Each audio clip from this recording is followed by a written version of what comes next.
Goals, dreams, ambition. They all have one thing in common.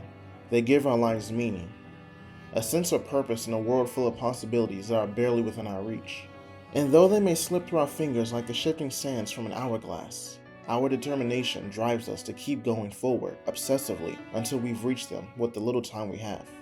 So when that time is up, the last thing you want is that burning question, what if, echoing in your subconscious as everything fades to black. That's a fate worse than death under normal circumstances. But what do you do when your life is cut in half? Your goals that take years to reach have to be achieved within months. Where most would focus on the time they have left, others would focus on what they can do with it. Gustave from Expedition 33 shows us that life itself isn't important, but it's what you do with it that matters. So please, join me as we discuss Gustave's journey and what it means to be alive. The first time we see Gustave, he's alone staring at the mysterious monolith off in the distance. With no words spoken, a deep sense of solitude fills the air around him as he reaches for a rock and throws it as far as he can towards it.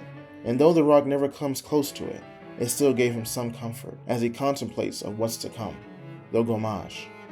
In the world of Lumiere, the gommage is a special occasion the citizens are forced to take part in. Every year, the number on the monolith counts down by 1, and every year, those who are that age disappear into nothingness.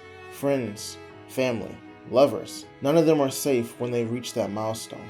A tragic and very traumatic event they're forced to witness. And though they can't control it, they regain some control of the situation by treating it as a festival, as a way to celebrate how far they've come. Where we celebrate how old we've lived, they celebrate how young they've died. As death brings us together, the gommage is no different as they give their final goodbyes.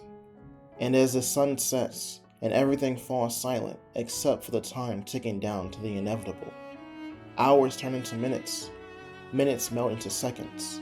All their dreams, aspirations, and regrets blend into nothingness as they stare into the void. The only thing they leave behind is the hope for those who don't suffer the same fate as them. In those precious moments, all that matters are those in front of you. Here one moment, and gone the next, as fleeting as the rose petals blown in the wind. And when it's all over, nothing can be done but to face the future ahead. Even with eyes blurred with tears, the vision remains clear. And when the gommage ends, the expedition begins, their sights set on the paintress in hopes of stopping her from claiming more lives. Where most of Lumiere's citizens prefer to spend the time they have in the city with their loved ones, the expeditioners risk their lives to take down the mysterious being and stop the gommage from happening ever again. And there's no one more determined than Gustave. This is something he's been working towards his whole life, long before he left the city. Though he and his people are marked for death the day they're born, Gustave never let that deter him from making a difference. And even though he's an expeditioner, Gustave is an engineer at heart, having created the Lumina Converter, a device that made it much easier to use Chroma, their source of magic, to enhance their magical abilities against the Nevrons that try to kill them. He also helped reinforce the city's shield dome and other defense mechanisms to give the citizens of Lumiere some semblance of safety. Through these actions, Gustave shows us that there's always something to be done, regardless of how bleak everything may look. For our problems hold no power over us, so long as we find solutions beyond them, even if they're across the infinite horizon. And when it came time to cross that infinite horizon of the unknown, there was no one more determined than Gustave himself, having studied the previous expedition's methods and progress, learning all he can so his team can push even further than those who came before. But as life often teaches us, things don't always go according to plan, and revealing to us just how committed we truly are to our goals. No longer in the comfortable confines of his city, Gustave experiences true conflict in the form of a mysterious old man. And as silent as death itself, he cuts him down within moments. All that studying, all that training and preparation is faded out by the screams of his comrades being slaughtered. And for the very first time in his life, Gustave is paralyzed with fear before everything fades to black. Luckily, he survives the slaughter, but with the deaths of his comrades, he's forced to keep pushing forward into the unknown. But his solitude is cut short when he finds the rest of his team, their bodies piled on top of one another like common trash swept to the wayside. The sight alone would break anyone's will, their inner resolve rotting away as quickly as the corpses around them. And Gustave is no different, as he loses the will to live, the click of his gun pressed to his head and drowning out his sister's encouraging words right before they set sail. Those words of strength and sacrifice are muted as he sinks deeper into the depths of unyielding despair. Moments like this remind us just how fragile and unpredictable life can be. One day we're dreaming big at the top of the world where the possibilities are endless. The next day, we're staring down an empty bottle at the bar, wondering where did it all go wrong. Or perhaps we've known people who were on their way to finally achieving their dreams, only for their lives to be cut short from circumstances far beyond their control. But just as Gustave closes his eyes for the last time, Lunay's voice forces them open and bringing him back to reality.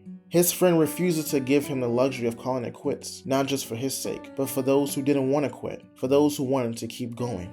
And just like Lunay, we all need that one friend to help us stay calm and centered in the midst of chaos. When Gustave learns that Maëlle, his adopted sister, is still alive, he wants nothing more than to take her home and abandon the mission. This mission he trained his whole life for. He's willing to leave it all behind if it means he can save at least one person from dying alone. Whether it's right or wrong, I can't say, but it's understandable why he felt that way, and many of us would have probably done the same. But where one falters, there's always someone there to pick them back up. Margot, they all... I am not letting Maëlle die out here. I'm taking her home. What? No, we have a mission! Oh, fuck the mission! Fuck the mission, Lunay! What are we gonna do, huh? Tell me. What are we gonna do? We're gonna take down the paintress, just the three of us? My gun and your sparks? I didn't take you for a coward. I'm not a coward. You swore the oath. When one falls, we continue. Yes, I know. When one falls. When one falls. Not if, when. We knew not all of us would make it, but we continue.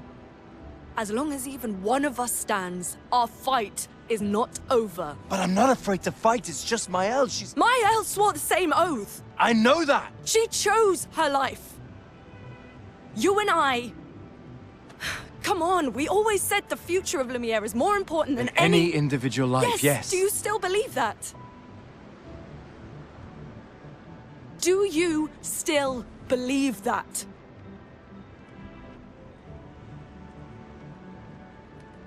Do you?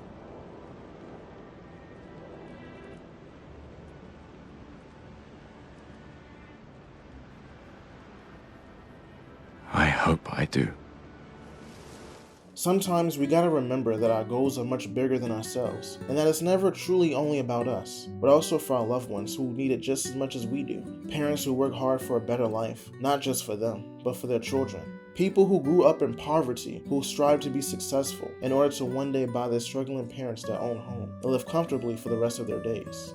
Our dreams are made by us, but are for the benefit of others. A truth that gives us the strength to keep pushing forward, even when our legs are about to give out. Because to give up on those goals will be to give up on them. And Lunay refuses to give up on the citizens of Lumiere, their faith carrying them through it all. And after reuniting with Maëlle, his priorities are finally back in line as they make their way to the paintress, despite the odds against them. Because it's no longer about whether or not they can accomplish their mission. Their effort is all that matters at this point, because as Lunay said, as long as even one of them stands, their fight is not over. And despite all the death and destruction, Gustave still finds reasons to smile as he slowly goes back to being the curious, yet cautious expeditioner he was meant to be. During the long pathway to the paintress, he learns as much as he can, often writing in his journal every night, hoping to share his knowledge with the citizens of Lumiere. Even when death is certain, Gustave is always thinking about the future and how he can help his people. From this, you can see the life he wants to live, to honor those who come before and leave a trail for those who come after. But his greatest ability is keeping everyone together, being the glue that keeps the team from falling apart, often checking on them whenever they're distraught with doubt or despair. Gustave helps him stay calm and centered amidst the chaos, just as Lunay did for him when he was about to end it all.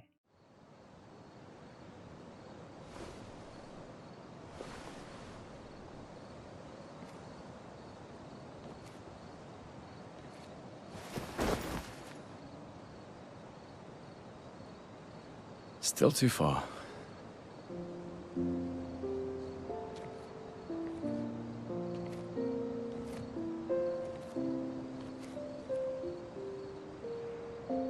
Being out here isn't what I expected. As expected. Hey. You okay? Death out here's not like death in Lumiere, is it? I thought I was used to losing people. I've have a foster child, right? But not like that. On the beach. That man. Yeah. Yeah, I know. Nevrons we were prepared for, but not. And now we've finally found other survivors, and it's... You know, that's the insidious thing about the Gommage. It's predictable, almost gentle. It makes Lumiere complacent and accepting, but... The Gommage is equally violent than death. Death is just as final.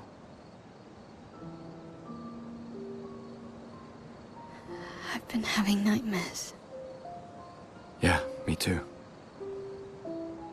Look, if death approaches, I want you to run. No, promise me. Run. Especially if we meet the man from the beach. We can't face him. You see him, you run. Only if you do the same. Oh, I'm running as soon as I see a strand of white hair, trust me. You won't even see me, I'm running so fast. Oh, please, you're an old man. I can outrun you any day. Yeah, right. There was a time when 30 was young, you know? Sure. Unfortunately, nothing is meant to last forever, as reality reminds us that everyone isn't going to make it to the finish line. Its message as ruthless as the white-haired man standing before them. Gustave and Maëlle made a promise to run the moment they saw him again. But some promises are meant to be broken. Instead, Gustave faces the man head-on with all he has in order to protect his sister. And though she pleads for him to run, he knows he can't do that, for the man will continue to hunt them down. At least here, they have a fighting chance. And with blade and bullet, Gustave charges at him, the fury of his lightning crackling around them. But no matter what he does, the man won't falter, simply staring him down with that same stoic expression, knowing full well how this ends. The truth sets in, and Gustave knows this is where his expedition ends. But that doesn't stop him from clearing the path ahead for his comrades, to give them a chance to keep pushing forward, even if he has to get left behind. So with one final attack, Gustave charges in one more time, hoping to make a difference, no matter how small it seems. And in the blink of an eye, it's over. The dust cleared amongst floating rose petals, symbolizing his own Gommage. But as tragic as his death was, he took control and died the way he lived, protecting others. Where most people accepted their end with compliance, Gustave chose to fight until his last breath, like the many expeditioners before him. And because of that, he paved the way for his friends to live and fight another day. Like many of us, Gustave was born into a world that was beyond his comprehension, and given a hard life he didn't ask for. But always an optimist, he did what he could to help those in need. From food supplies to combat inventions, it was always for the benefit of others. And despite his very short life, his legacy lives on, showing us that it's not important with how long you live, but what you do with the time you're given.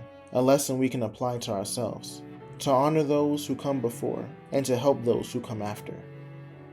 Expedition 33 is truly a masterpiece that covers so many things in our everyday lives, such as grief, loss, and acceptance. It's hard to find games that tackle them in such a creative way.